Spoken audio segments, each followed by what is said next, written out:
You're about to meet Jacob Bowe. Jacob runs a media buying agency called Concept. And Jacob's story is incredible. He's going to talk to you about how he started out as a struggling musician, entered the scene by transitioning, creating creatives for musicians. The more I grabbed attention with these kind of styles and these unique approaches to filming and editing that I would do, I would just become more and more popular. From there, he transitions over to contracting with Google, Salesforce, and eventually Facebook. Facebook loves what he's doing. They help him build a team. He builds that team and then starts his own agency working with Facebook and then other people in our space. Jacob has worked with Fortune 500 companies like Frito-Lay, down to digital marketers in our space like Grant Cardone, Onyx and Gal, and myself. We're going to get to know Jacob and his story in the second half of this exciting interview.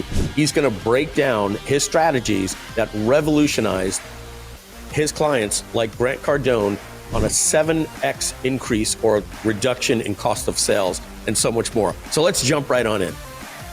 All right, Jacob, we're going to jump right in. Do me a favor. Tell me, you're pretty successful today, but let's start from the beginning.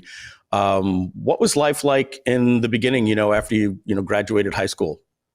Yeah, so great question.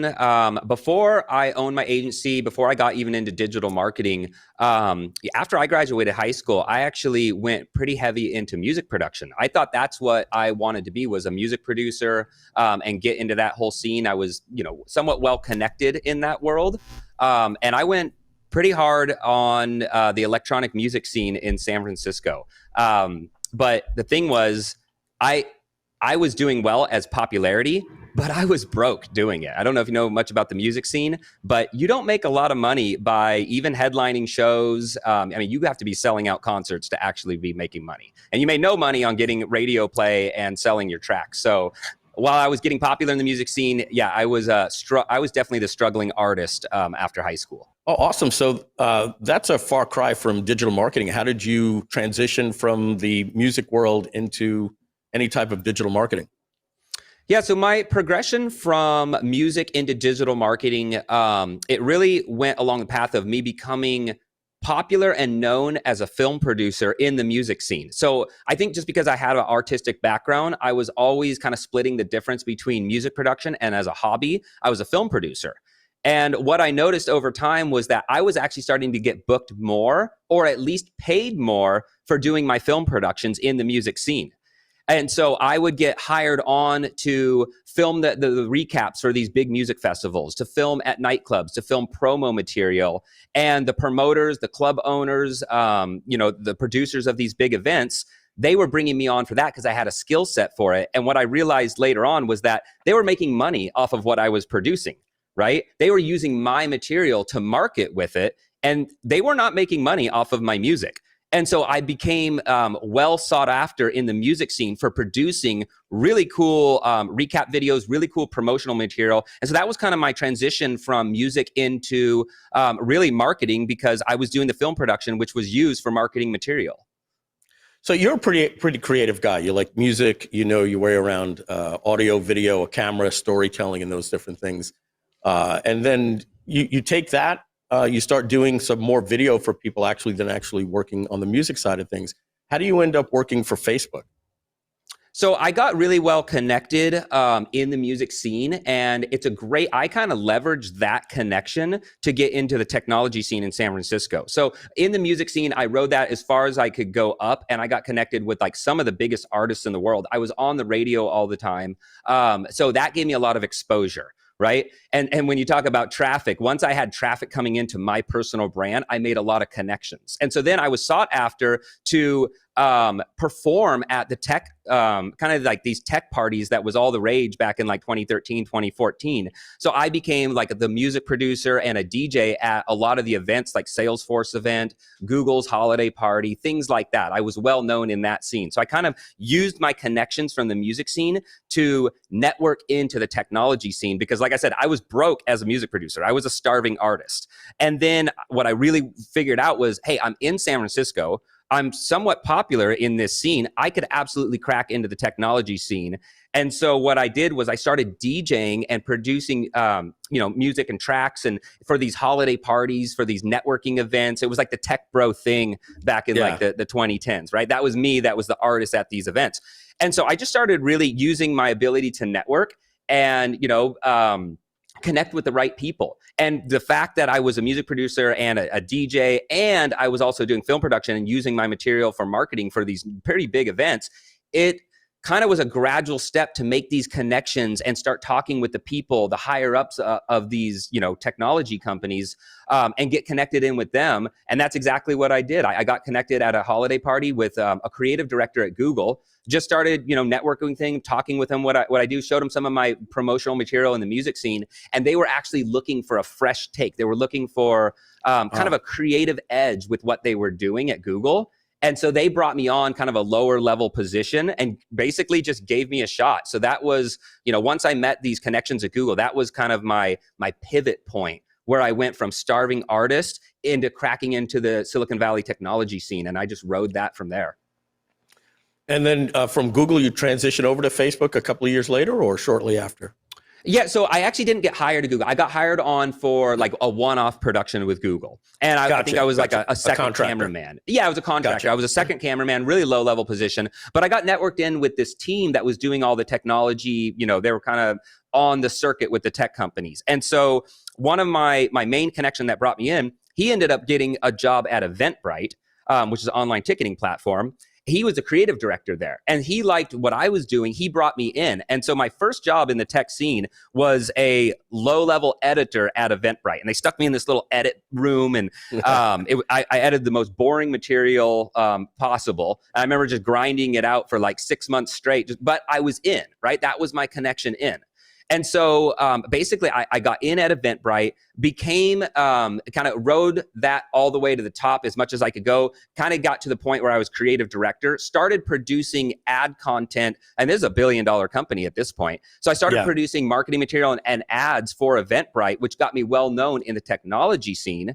And from there, I got recruited over to Salesforce, actually. So once I got a job at Salesforce, like this is 2014, that was like the hot place to be. Everybody wanted to be at Salesforce 2014. They were doing all the massive events. I got put on a kind of a creative director position. I started producing all the content for their big Dreamforce content, got to network with like Mark Benioff and Steph Curry and all these, really influential people. Kind of made a name for myself at Salesforce. From there, got recruited over to Facebook once they saw what I was doing at Salesforce. So that was kind of my journey from kind of a connection at Google, starving artist, connection at Google, Eventbrite editor, Salesforce producer, and then up to Facebook. All right, so now, you're with Facebook, but what was it that was unique to what you were doing? You must have cracked some code or had some type of secret sauce that was different in 2014. Let's face it, video. I remember Facebook in 2014. It was very heavy on text-based image ads, Canva-style ads. And were you using video? Is that what you were pioneering?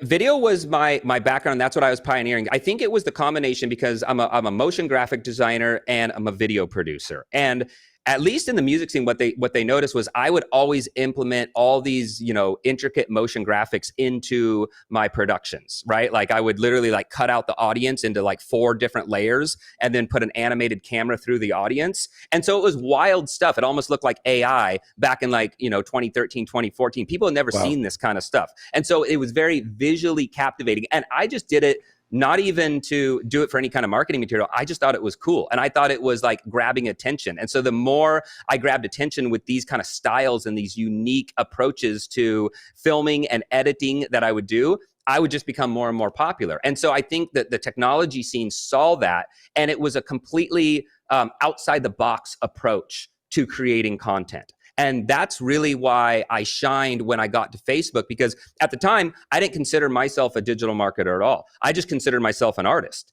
And so I brought in my artistic talent to companies that they were plugging me into. So I was on the creative workshop team when I went into Facebook. And what I was doing was I was creating ads for their partnership brands. So I would create ads for, Cheetos or Pottery Barn. So more corporate brands. More corporate brands. They started me off with like no-name companies. You know, I was doing like a paper towel company, and you know. And how does that work? So basically, this is interesting because back before before the internet, right? If you were Frito-Lay and you wanted to get on the news, right? You wanted your commercials to run during Dallas or something like that.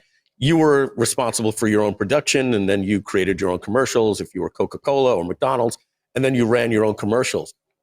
And so what I'm gathering is, in the early days of video advertising, these companies like Frito-Lay, they knew how to make a 30-minute commercial for a Super Bowl. They didn't quite understand. Facebook wanted them to advertise with them. And so Facebook was offering resources to actually help brands create commercial ads, which was something that didn't happen, when the Super Bowl didn't help you create your commercial ad. So this was something new. So Facebook was actually putting their own resources into. Yeah, just like you said, like NBC is not going to help you create the ads. They figure that's all on the production company and you know what you're doing. But the thing is, with social media, those kind of advertisement, TV ads don't work on social, right? Just think of like the story arc in general. It's like it has a slow burn, it introduces the climax, it has a resolution, and it goes down, right? So in 2015, when I got brought in, the whole game had changed and people were still advertising with the same strategies. Instead of just being like, boom, right up front, here's the hook, here's the climax of it, and then the resolution happens after that, and then it kind of levels out, and then there's a call to action. Completely different form of advertising when it comes to video. So we had to come in there and rework all of these companies' ads and then kick them back out in a way that would perform better on the social media platform. And so that was what I was brought in to do. Yeah, it was new. It had to work in the feed. And the same thing that works on Facebook is not necessarily going to work on TikTok because that's a vertical format. It's quick. Exactly. So yeah, you guys were cracking the code on this stuff. So what type of results was Facebook and you and your team starting to see for clients? Give me an example of what would happen, how you might blow them up, and how that started to look over at Facebook. So great question. So at Facebook, basically the reason that I started rising through the ranks is because I was just putting my own creative touch on these advertisements. Like I knew what I was good at and I knew what would stand out on the platform. But just like you said, you're using the ad creatives for the specific platform they're advertising on, right? YouTube is going to act different than TikTok, which is going to act different than Meta. But when I was at Facebook, even the placement of where you're putting these ads matter. So what that means is a stories ad is going to act different than a Reels ad, which is going to act different than a newsfeed ad, right? And so I was really good at understanding the platform that we're advertising on, the UI and the UX, and then building out ad creatives specifically for that platform and that placement. So I'll give you an example. I had one of the clients that I was working with was United Airlines.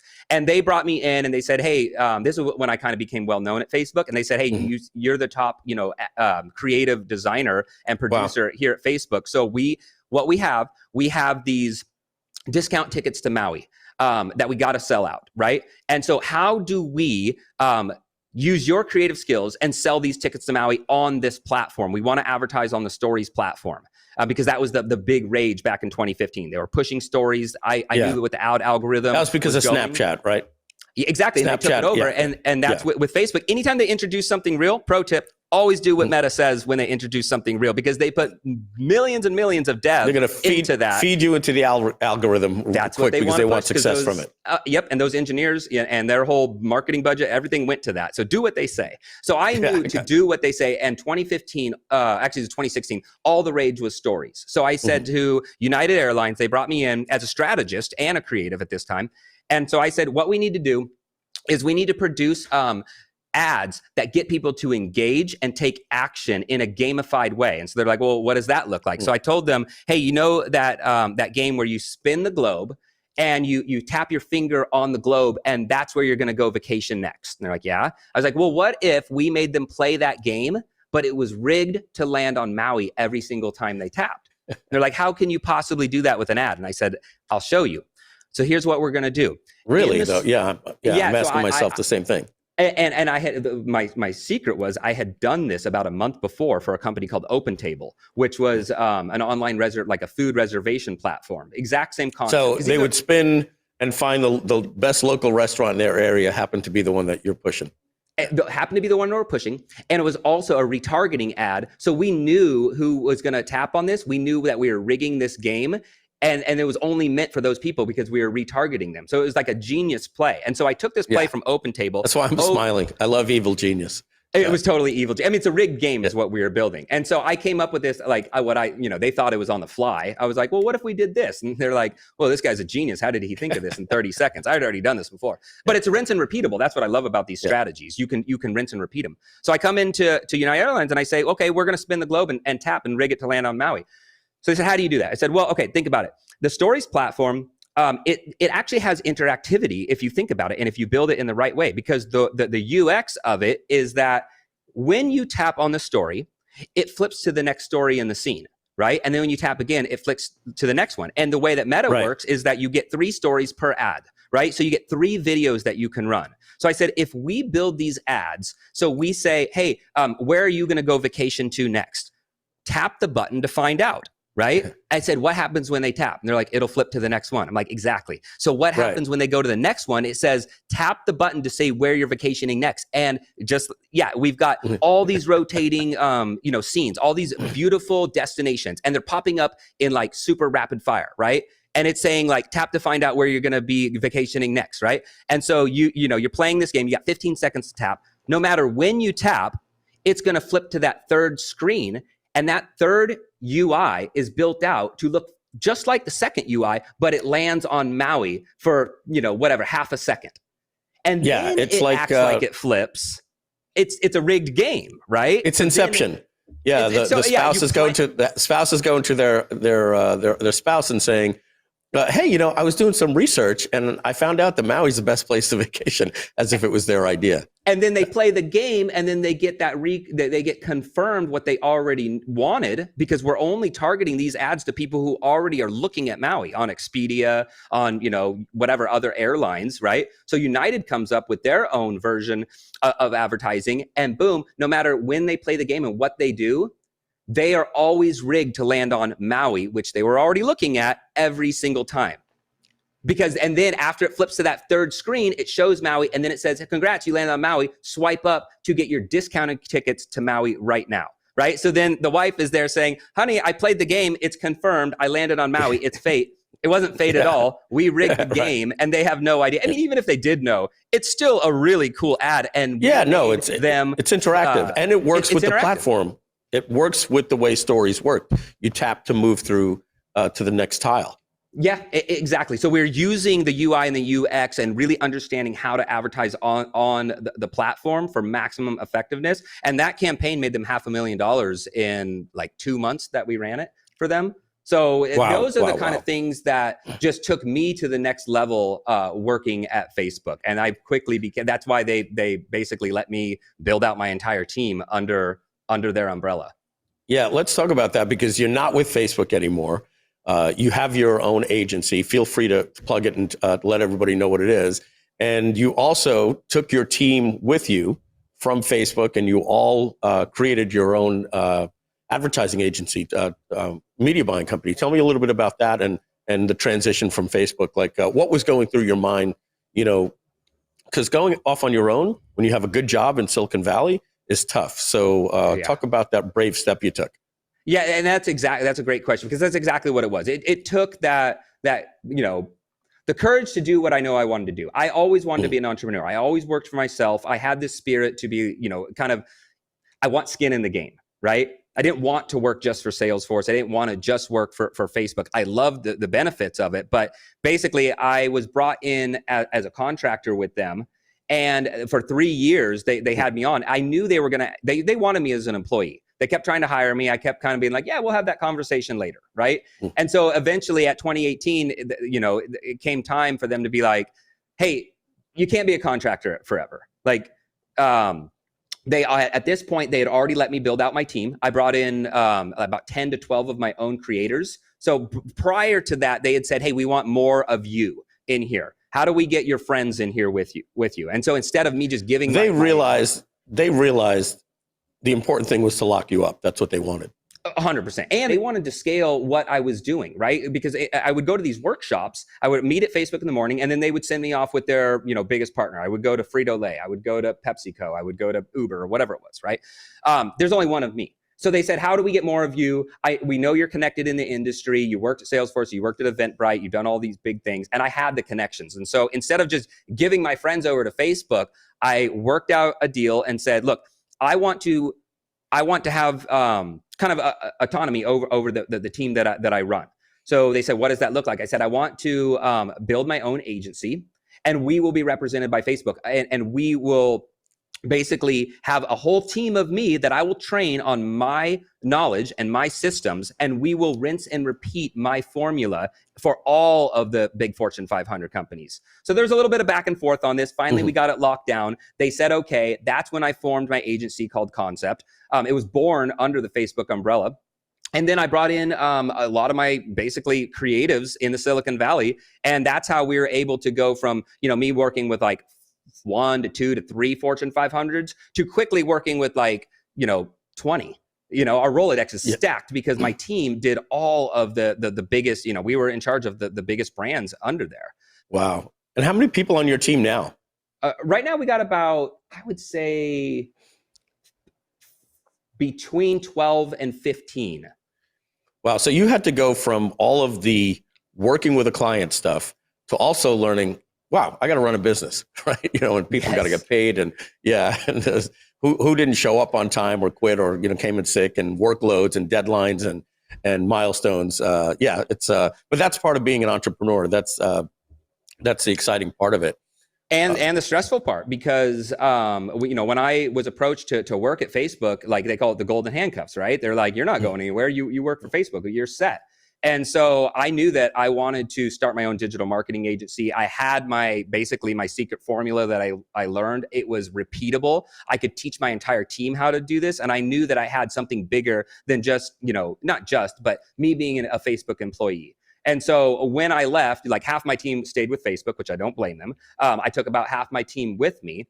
And then we started offering out these same strategies directly to clients. And the reason I was able to do this, and people would be like, well, if you're working for Uber, how are you going to work with me, a small tech startup? And I said, well, I don't have Facebook taking 80% right off the top, right? They would take, the lion's share of the profit, right? So I basically from a car, maybe a used car standpoint, I'd say, I'm passing those savings on to you. Right? Yeah, exactly. And I could move the needle so much more. That was the most exciting part, was that, I could have, a multi-million-dollar campaign for Frito-Lay. That's going to move the needle about this much. I could do these exact same strategies for a tech startup out of the Silicon Valley, and we take them from 3 billion to 15 billion, which we have the case study on. Yeah. So the amount that we can move the needle with these strategies that we put in place was just ridiculous. And it was so exciting to be able to do that for companies.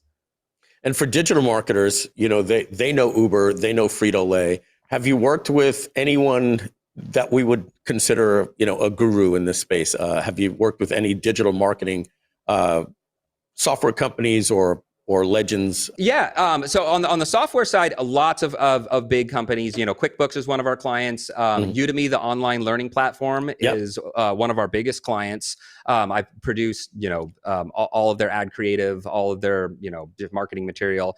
But then I actually got introduced to Jesse Dobeck, and he is a super connector. He has got the charisma, and he's got the background to pull anybody into his world. And that's what I love about working with him. When he vouches for somebody, they know it's true.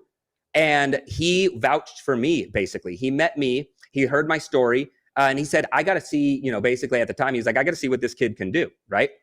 And so he started introducing me into this world of digital marketing gurus. The digital marketing world, my world totally that I'm familiar with, totally different. Direct response marketing. Yep, I'd been brand awareness, Fortune 500, big tech companies, right? Silicon Valley, like that was my whole world. Jesse comes along and he introduces me and says, hey, if you can do this for, all these big brands, can you execute these same strategies and do it in the digital marketing world. And so we had a conversation about that. And I said, yeah, it's all the same stuff. I mean, I did it for my own agency, right? At first, when I left Facebook, I fell flat on my face because I didn't have Facebook spoon feeding me the biggest clients in the world. So I had to quickly learn, okay, I got to put this into place for my own agency. And once I learned how to do client acquisition. Yeah, exactly. Yeah. Lead generation, sales funnels, client acquisition, all of that stuff. I had to learn at rapid pace because I was on easy street at Facebook for real. Yeah. Now you're into funnels, VSLs, back-end call centers, all the whole direct response whole funnel. thing. And it was a learning curve that it was like a crash course in it. And that's why I love working with Jesse because, he would kind of like help me along in this world. And he would say, I think one of the biggest things he told me, like, hey, read all of Russell Brunson's books and start learning this language. Right. And so I'm like mainlining all this stuff. I now can learn very quick. And I started talking the talk, and he started introducing me to some digital marketing people like Ted McGrath. And then he had the connection with Grant Cardone, some other big names in like the real estate industry, Jess Lenuvo. And so he starts bringing me in. And I basically showed them what I learned at Facebook, which was the behind the scenes formulas to how the ad algorithm works and how the ad auction actually works. And so my strategy was, and it wasn't even a strategy, this is just how I actually am, is I just start giving away value and I just start giving away my knowledge on these sales calls. So I would meet somebody like Ted McGrath and I would look at his ad account and I would see all this stuff going on. And I would say, hey, you know that the way that this is structured, because you have all these audiences and all these things running in test mode, you are bidding against yourself 100 times over.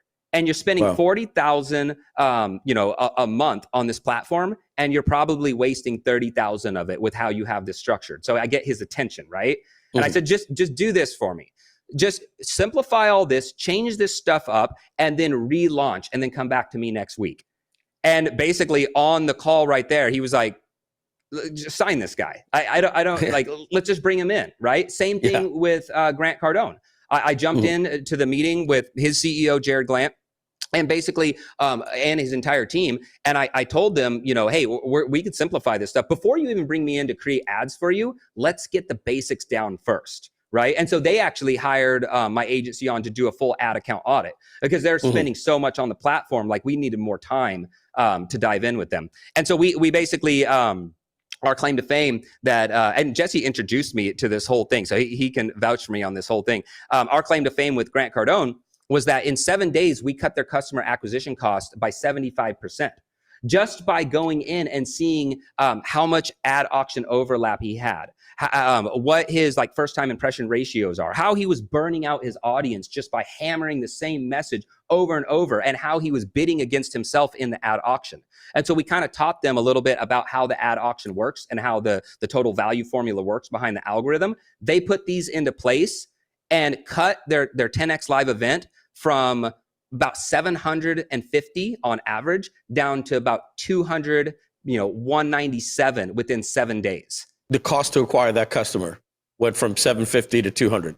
Yep. Wow. So they got a 75% cut in acquisition costs. And now we have these great testimonials from their team. And actually, that's how I met the Grant Cardone team. And now at this point, you start blowing up through the digital marketing spaces. Anybody else after Grant Cardone, some of the big names? Well, I got connected with you. So let's see. We're working with, I don't know how big TR Garland is. We're going to be working with him. A gal named Lynn Rose, who's connected with Annex and Gall. We're going to be working with her. Of course. So these are Jesse's connections. And basically, we're taking this same formula that we did, with these digital marketers and saying, hey, these are the results that we're able to get. Let's rinse and repeat these same strategies that Jacob and his team has.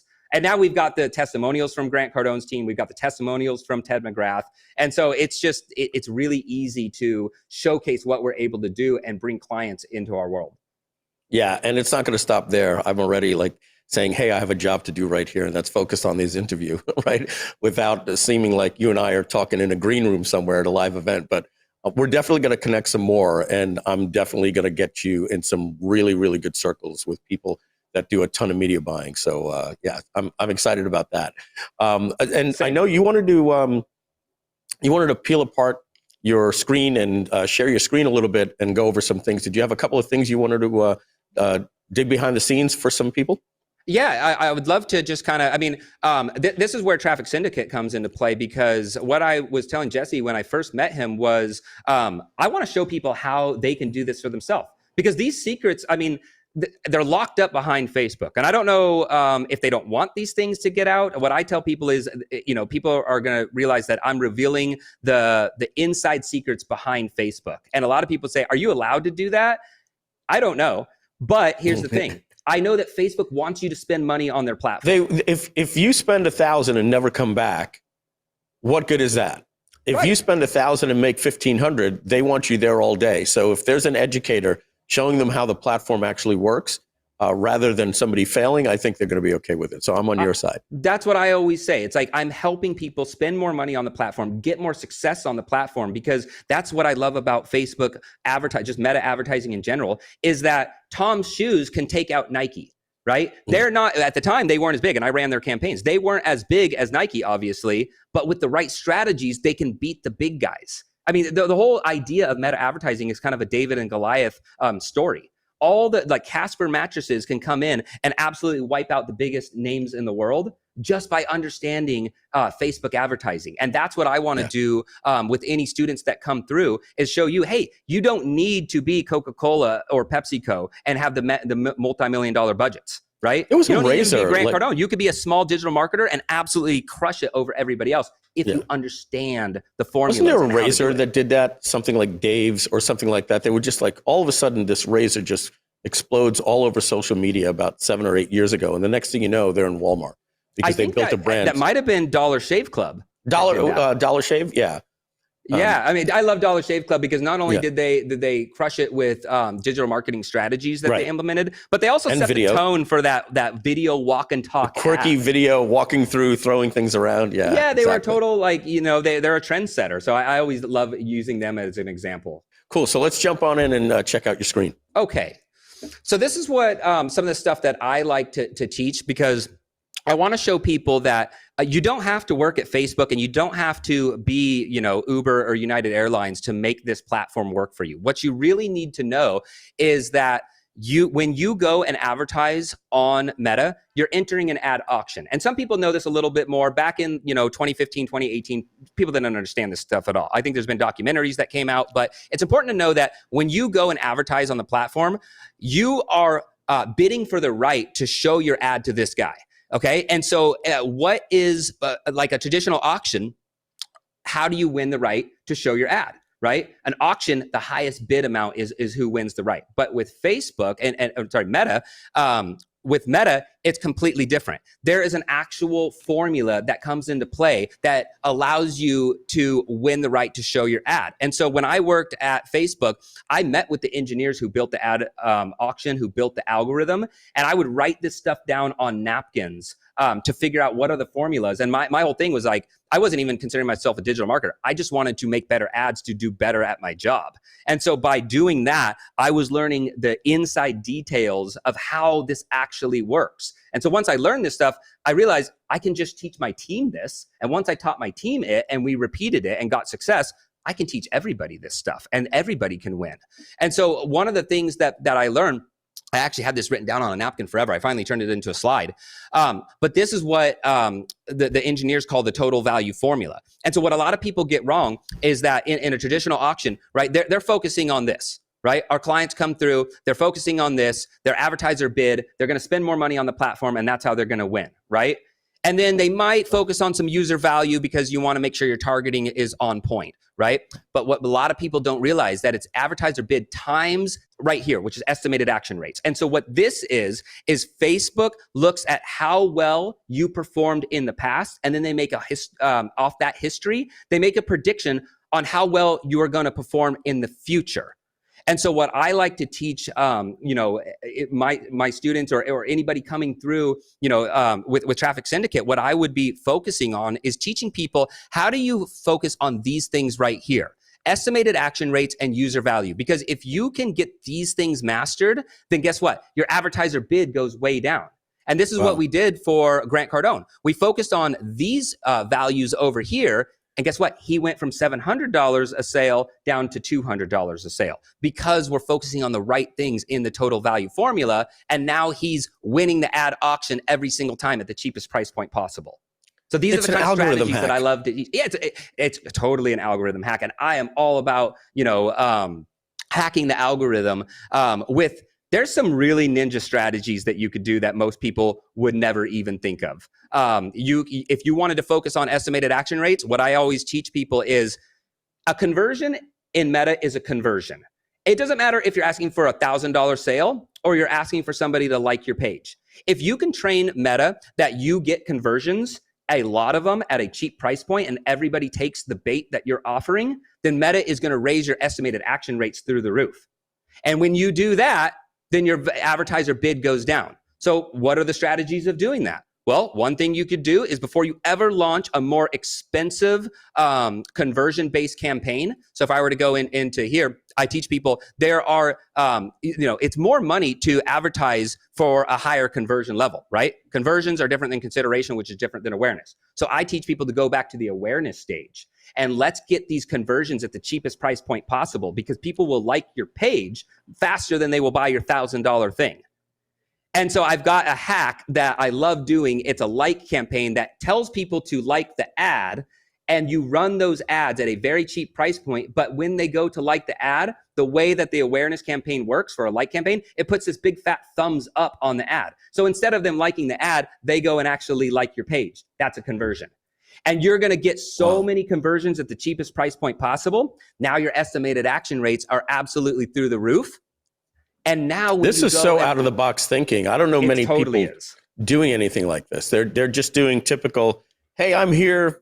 Here's my ad. Click here and get over to my funnel. And I love that most people are doing that because anybody who works with our agency or works, with the coaching program, they've got the edge. And so when people say, Meta ads don't work, I tell them that's a good thing that Meta ads don't work for everybody else. Because you need the edge. So when you learn how Meta ads work for you, let everybody else think Meta ads don't work because you're going to be the one who takes it to the top because you've got the secret formulas that nobody else has. So I love when people say that, that kind of stuff. And that's what I love to show people is that if you focus on the right things and then you focus on making creative ads that are going to be next level, right? Like this is the open table ad, right? If you can focus on these kind of things, this is an ad that I built out for an MLM company that I was doing back in like 2015 before people actually figured out that you could do this. But these kind of things, when you combine them with the right strategies, you're going to crush it on the platform. And that's we're in a competitive market, right? And when you can win at this, it's exciting. And I think that's why, honestly, a side note, I think that's why I love being an entrepreneur is because you can help people take it to the next level with your strategies. And it's a game, and we're all just trying to win at this game, and that's kind of what motivates me. What you're saying right there is the 3 feet from gold. You're seeing all of these people that are like, I don't understand. I go to these events, I go to the Marketers Cruise, I go to Funnel Hacking Live. I'm seeing success all around me. I have a good product. I'm doing everything everybody's telling me, and then you can come in, Jacob, and you could be like, yeah, it's just this one little tweak. You're 3 feet from gold. We're going to fix this one thing in your advertising. And then that's the eureka moment for these people where all of a sudden everything just changes. And you said it perfectly. It can be just one thing. When we worked with Grant Cardone, it was looking at his ad auction overlap and his first time impression ratios and his saturation. And we looked at that and said, these are through the roof. Why are these through the roof? Oh, it's because it's not even the creative. It's because of how you have your ad account structured. And you're just burning through money, and Facebook is not letting you win the ad auction. So let's change this one thing. In 7 days, you're saving millions. One thing. And that's what's so exciting about this is that it can be taught, and everybody can put this into practice for themselves. This is absolutely amazing. Is there a couple of more things you wanted to share? Yeah, it's a strategy that we built out. And this is what's important is that we built out something called Social Flex. And this is what I taught to my team at Facebook when we were all working there. And so I came up with a strategy called Social Flex, where the most important thing that we could do is have variation in how we advertise on Meta. Now, Meta loves variation because we are we have a sweet spot that we are the creators and we are the digital marketers. So this gives us a superpower where I say it's not 1 + 1 = 2, it's 1 + 1 = 5. Because when you put these two things together, what you can do is build out ad creative with enough variation and these other options to run the ads on the platform. And then you look at the data, and then you make data-informed decisions to go back to the creative process, make those changes according to what the data told you, and then you kick those ads back out in 15 minutes, and you 2x, 3x, 4x this thing, right? And so I teach people, and this is what works so well in the digital marketer community, is most of these digital marketers, they're not huge companies with these walled off silos between their creative team and their marketing team, right? They are the creator and they're the digital marketer in one. So I tell them that's your superpower. Because if you can build out ads in a way that gives you all the buttons and the levers to push and pull, and then you run those ads and you can understand what the data is telling you, well, guess what? Then you can go back and optimize those ads for success. And so that's what we're doing with what we call Social Flex, is that we will build out maybe like a VSL or a hero video, and that will live on their landing page. And that'll be a longer video that you have to watch. People aren't going to give you 3 minutes of their time on a social media platform. They will give you 15 seconds to 30 seconds, right? So you build out a longer hero video that lives on the landing page. And then out of that hero video, you build out what we call hook point ads, right? So we take the hook points out of that hero video. So now we have a good consistent message. And with that hook point, every one of these ads gets its own front end and back end. And this is where, let's say the hook point is travel, right? For an outdoor lifestyle brand, or the hook point is nature, or the hook point is adventure. Right? Well, adventure gets its own series of intros and its own call to actions. Nature gets its own series of intros and its own call to actions. Same with travels, right? So now you have multiple ad angles that you could run with multiple hooks on every single ad angle. So when we work with a client, we tell you're not building out ads. You're building out a digital asset library that you can use to win at the ad algorithm. And I know that this kind of sounds complex, but I break all of this stuff down. No, well, that's the beautiful thing, right, Jacob, is that this is a preview series, and we're telling everybody, hey, at someday you got to put your big boy pants on or big girl pants on, right? But this all gets broken down at a much slower pace, module by module inside of the Traffic Syndicate, especially when you're offering your education for it. It's and thank you for that. Yeah, here you're just kind of just running through just a big 30,000 square foot view, and people are going to hear some words they're not used to, like optimization and cost per acquisition and things like that. The last thing you want to do is get intimidated, but understand that this stuff is not complicated at all. It's just different ways about talking about conversion and what works. It's just big words on simple processes. Exactly. Well said. And when you get in, with Traffic Syndicate, when you get in and you start diving into how this works, we break it down in a way that you can have this aha moment for yourself. And that's what's so powerful, is once you get it, at its core, then you start locking in and you start coming up with your own creative ideas, how you could implement it into your own business. So we're not just teaching you like an overall, like an overview of this. We're dialing into the nitty gritty of all this stuff, and we're showing you why this actually works. Because we want people to understand it at its core level. We get into like things like, what are the hook point, how do you do the copy for this? What are your audience, what is their buying habits? What are the psychographics that we want to target? And so we teach all of this stuff so that you can have your own aha moment and you can understand it at its fundamental level. And that's what I love about training on this stuff, is because once you see it click in people's minds, they can then take their business just 10x moves. And that's why I love showing people how this stuff actually works. Thank you, Jacob. So I've got two more questions for you. One, I can see you're very passionate. I just love entrepreneurs like you, and I know that once we start talking about improvements and AI and what's working with ChatGPT and all these different things, I see smiles on people's faces because you love to share. It's obvious you love to share your knowledge rather than just keep all of your secrets tied up.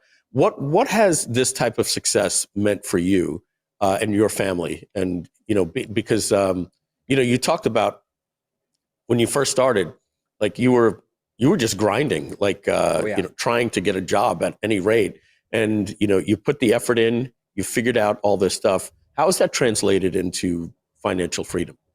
Oh yeah, the financial freedom from where I was as a starving musician into owning my own digital marketing agency, and we've consistently hit 7 figures for 4 years in a row now.